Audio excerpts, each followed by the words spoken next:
नव्हतं, पण इथं आल्यानंतर माझ्या अंगात यायला सुरू होत.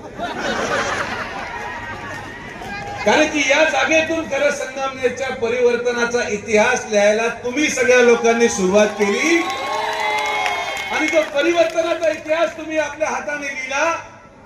तो तेव्हा आपण सुरुवात केली आणि 2 तारखेला त्या परिवर्तनाची समाप्ती देखील आपण या संगमनेर नगर परिषदेमध्ये महायुतीची सत्ता आणून खताताईंना नगर अध्यक्ष केल्यावरच थांबणार आहोत. हा संकल्प आपल्याला या जमिनीतून करायचा.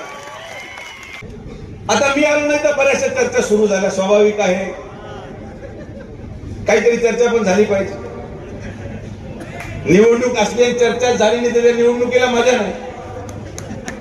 काही लोक म्हटले की कोणची आघाडी बघा, सेवा समिती आघाडी,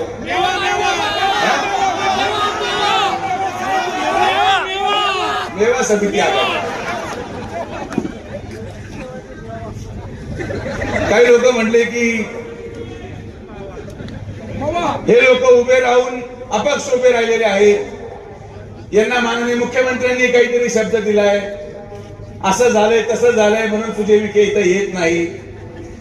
मी तुम्हाला स्पष्टपणे सांगतो की यांच्यापैकी एकही जण आमच्याकडे येणार नाही. या बाबतीत कुठलीही काळजी करायचं काही कारण नाही. हे राजकारणामध्ये चर्चा करणारे लोक यांचेच आहेत, यांचेच मामा असतील, यांचेच कर्मचारी असतील. आणि म्हणून मला यांना एक सांगणं आहे कि मामा भांजे कर्मचारी फौज तो तेरी सारी है, मामा भांजा कर्मचारी फौज तो तेरी सारी है, इस स्टेज पे बैठे मेरे 31 अब भी तुझ पे भारी है.